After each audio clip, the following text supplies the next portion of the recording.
Aujourd'hui, je vous emmène avec moi visiter un lieu que je connais depuis plusieurs années déjà, mais que j'ai jamais été visité.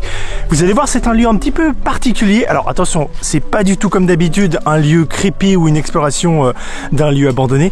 C'est tout autre chose, avec une histoire un peu magique, vous allez voir. Et petite anecdote marrante, j'ai la localisation exacte de l'endroit. Par contre, j'arrive pas du tout à le trouver parce que c'est vraiment planqué dans une forêt. Et j'ai l'impression que ça a pas mal changé. J'ai vu des photos sur internet, etc. Mais ça ressemble pas du tout à ce que j'ai vu. On va continuer. J'espère que le lieu existe encore. Hein. Sinon, c'est pas grave. Je vous aurais emmené faire une petite balade dans les bois. Pas par là. Je pense que c'est un peu plus haut.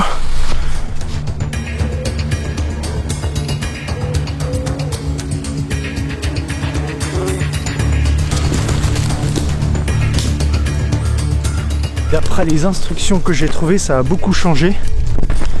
Mais ça y est, je l'ai trouvée. Elle est en haut de ce talus là-bas. Ok, eh bien ça y est, on est devant. Là, moi tout de suite, ça me fait penser plutôt à la série allemande Dark. Ils vont au fond de la grotte, ils ouvrent la porte, ils vont soit dans le futur, soit dans le passé. Bref, eh bien on va aller à l'intérieur, c'est parti.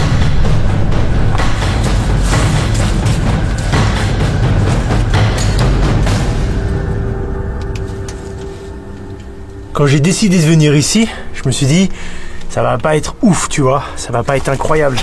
Et en fait, à peine rentré dedans, je trouve ça fascinant.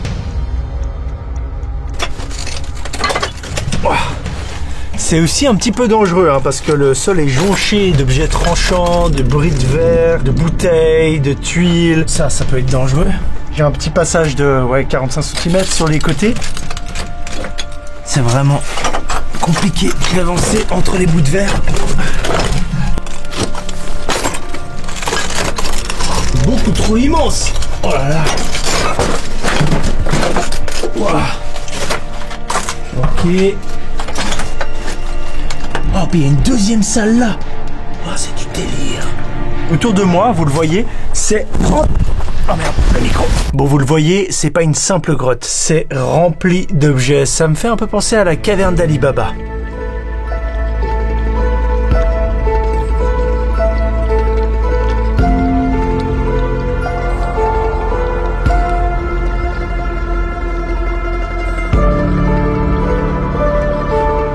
Ah merde, j'ai touché un truc dégueulasse. Regardez ce que je trouve comme objet. Un Christ.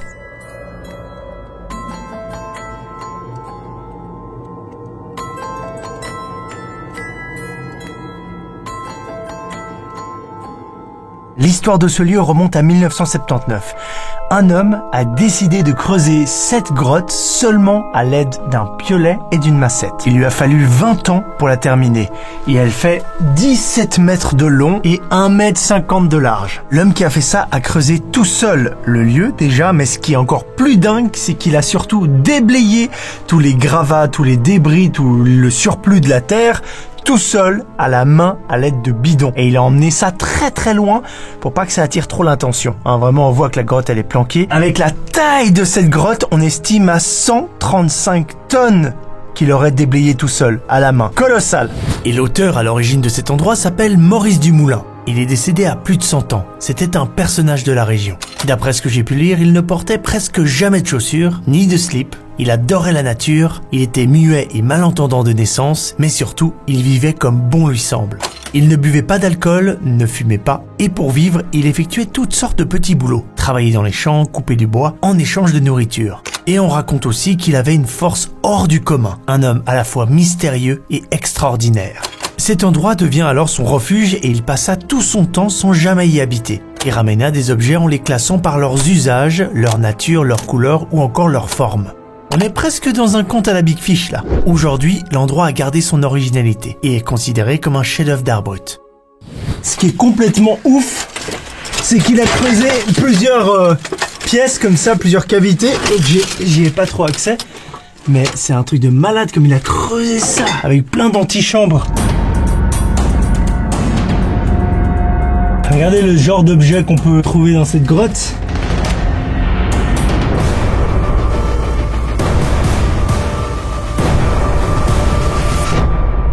Alors par contre, je vais vous avertir parce que généralement dans les commentaires, quand je mets ce genre de choses, vous me gueulez dessus. Il fallait avertir. Je suis pas tout seul dans cette caverne.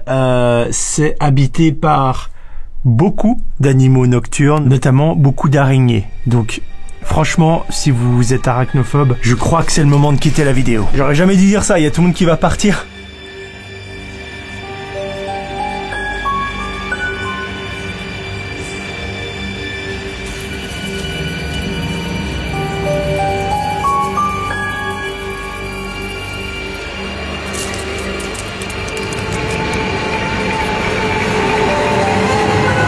Toi tu restes sur le mur, hein, tu ne sautes pas dessus.